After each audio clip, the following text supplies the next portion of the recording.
اللہ اکبر، عشق وہ چیز ہے۔ تو ایک عاشق رسول تھا، غریب تھا، مفلس تھا، سنگ تراشی یعنی پتھروں کو تراشنا اس کا کام تھا، تو وہ سنگ تراش تھا، پتھروں کو تراشتا تھا۔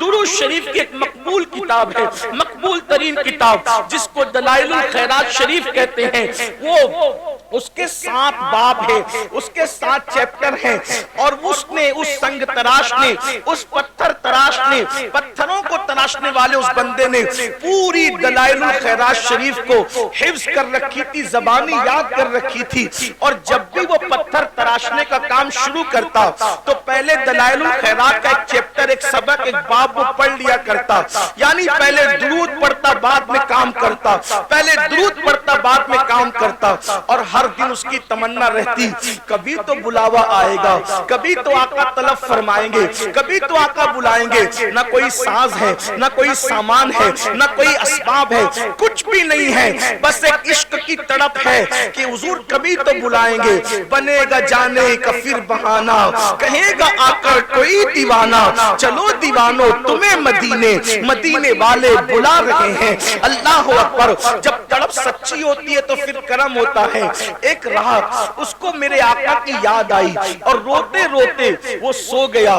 جب سویا تو اس کی آنکھ جب بند ہوئی، دل کی آنکھیں بیدار ہوئی، اس نے کیا دیکھا؟ مقدر بیدار ہوا، وقت بیدار ہوا، اور اس نے کیا دیکھا کہ گنبد خضرا ہے، نورانی تخت بچھا ہے، سنہری جالیاں ہیں، اور اس تخت کے اوپر آمینہ کے لال، عبداللہ کے لخت جگر، خسرو خوباں، معصوم آمنہ، سید العالمین، قائد المرسلین، دانائے سبل، مولائے کل، ختم الرسل، صاحب قرآن، طٰہٰ و یاسین، مزمل و مدثر، غیب دا نبی، عالم ما کان و ما یکون، امام المرسلین، خاتم النبیین، سید العالمین، شفیع المذنبین، یعنی ہم سب کے آقا و مولا محمد الرسول اللہ، ارواحنا فدا صلی اللہ علیہ وآلہ وسلم ایک تخت پر جلوگر ہے، اور تخت پر بیٹھے بیٹھے اللہ کے رسول فرماتے ہیں تم مدینے آؤ۔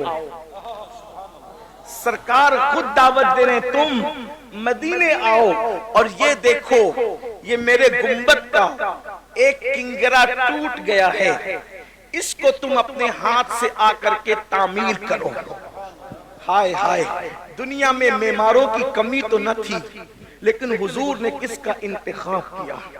جو حضور کا عاشق تھا اس کا انتخاب کیا، اور پھر اس جوان کو سرکار نے فرمایا تمہیں مدینہ منورہ آنا ہے، اور حضور نے کہا کہ یہ کنگرا تعمیر کرنا ہے۔ جیسے ہی اس کی آنکھ کھلی تو پورا گھر خوشبو سے معطر تھا، پورا گھر خوشبو سے مہک رہا تھا، سبحان اللہ سبحان اللہ، گڑ گڑا رہا تھا، رو رہا تھا۔ حضور نے بلایا ہے، نہ پیسے ہے، نہ مال ہے، نہ ساز ہے، نہ سامان ہے، نہ اسباب ہے، کچھ بھی نہیں۔ آقا نے کہا کہ تمہیں آنا ہے، اور وہ بندہ عاشق سچا ہوتا ہے، یقین اس کا مضبوط ہوتا ہے۔ اس نے کیا کیا؟ تعمیر کا سامان تھیلی میں ڈالا، کپڑے بھرے، تھیلا کندھے پہ ڈالا، اور جہاں سے ساحل سے جہاز جدہ کی طرف روانہ ہوتے تھے اس ساحل پر گیا۔ کوئی پیسہ نہیں، کوئی مال نہیں، لوگ اس کو کہانی قصہ کہہ کر ہنس کے اڑا دے تو الگ بات ہے، لیکن یہ تاریخ ہے، سچائی ہے۔ جب وہ ساحل سمندر پہ پہنچا تو دیکھا ایک بہت بڑا جہاز جدہ کے لیے جانے والا ہے، اور ملاح کیپٹن جو ہے، اللہ اکبر، کپتان پوری کوشش کر رہا ہے جہاز کو آگے بڑھانے کی، لیکن جہاز آگے بڑھتا نہیں، جہاز آگے نہیں بڑھتا۔ کپتان نے کہا ہو سکتا ہے اس میں اللہ رسول کی کوئی خاص مرضی ہو۔ جب کپتان نے ادھر ادھر نظر گھمائی تو دیکھا کہ بکھرے ہوئے بال، پھٹے پرانے کپڑے، چہرے کا اڑا اڑا رنگ، اور آنکھوں میں آنسو، ایک دیوانہ ساحل پر ادھر ادھر چلتا نظر آ رہا ہے۔ اس کو آواز دی، کہاں کا ارادہ ہے؟ کہا مدینے جانا ہے۔ ٹکٹ کچھ نہیں، حضور نے بلایا جانا ہے، آؤ بیٹھو۔ جیسے کشتی میں بٹھایا، کشتی چل پڑی۔ اب سب کا کوئی نہ کوئی معلم تھا، سب کا کوئی نہ کوئی میزبان تھا۔ اب یہ بندہ سوچ رہا ہے میں جدہ اتروں گا تو جاؤں گا کہاں، کیونکہ سب کو تو معلم لے جائے گا، کیونکہ سب نے پہلے سے سب سیٹ کر رکھا ہے، منصوبہ بنا رکھا ہے، لیکن میں تو اچانک آیا، مجھے کون لے جائے گا۔ لیکن جب جدہ کے ساحل پر یہ اترا تو اس کی حیرت کی انتہا نہ رہی۔ کسی کو معلم لینے آئے تھے، کسی کو رشتہ دار لینے آئے تھے، لیکن اس کو مدینے کا گورنر لینے کے لیے آیا تھا۔ تم فلاں؟ ہاں میں فلاں، لیکن تم کون؟ میں مدینہ منورہ کا گورنر ہوں اور تمہیں لینے آیا۔ تم کیوں لینے آئے؟ تمہیں کیسے پتا چلا کہ میں مدینے جانے والا ہوں؟ تو کہا رات خواب میں مصطفیٰ جان رحمت کا دیدار ہوا اور فرمایا کیا تم مجھے اپنا مہمان بنانا چاہتا ہے؟ کیا تم میری میزبانی کرنا چاہتا ہے؟ جی یا رسول اللہ، میں تو آپ کے صدیوں بعد پیدا ہوا آقا، لیکن میں آپ کی ضرور مہمانی کرنا چاہتا ہوں۔ فرمایا ہند سے میرا ایک عاشق آ رہا ہے، اگر تو اس کی خدمت کرے گا تو گویا کہ تو نے میری خدمت کر لی ہے، اس لیے میں تمہیں لینے کے لیے آیا ہوں۔ اللہ اکبر۔ پھر جدہ سے یہ قافلہ مدینہ منورہ پہنچا۔ اس عاشق نے کہا، لوگوں نے، کسی نے کہا کھانا کھا لو، کسی نے کہا کپڑے بدل لو، کسی نے کہا یہ کر لو، کسی نے کہا وہ کر لو۔ اس نے کہا میں نے کچھ نہیں کرنا، میں تو جس کام سے آیا ہوں وہی کام کرنا ہے۔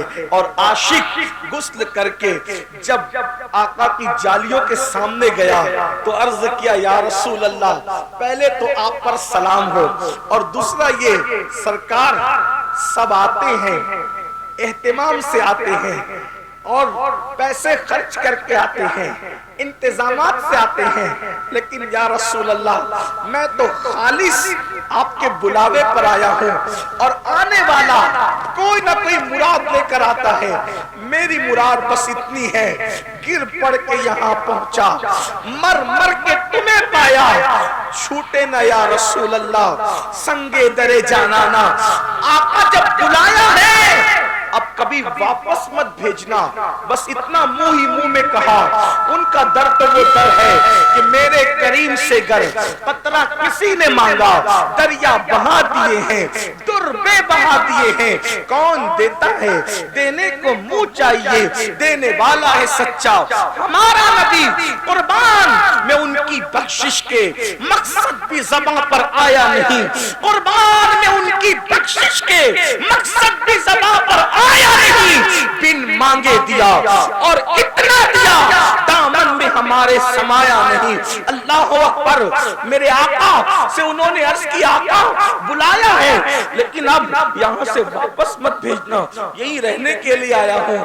اور پھر گورنر مدینہ سے کہا کنگرہ تعمیر کرنے کے لیے بلایا ہے، میں اب اوپر جا سکتا ہوں؟ اور کمر میں رسی باندھی گئی، وہ اوپر چڑھ کر کے گئے، کنگرہ تعمیر کیا۔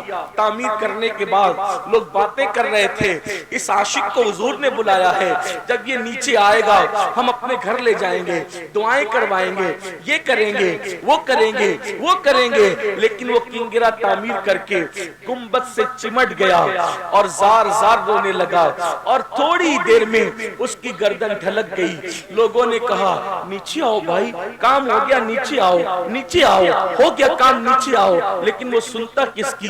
مدینے کے گورنر نے جب اوپر کسی کو چڑھایا بلا کر کے لاؤ تو کیا دیکھا کہ گنبد خضرا پر وہ اپنی جان کو قربان کر چکا تھا۔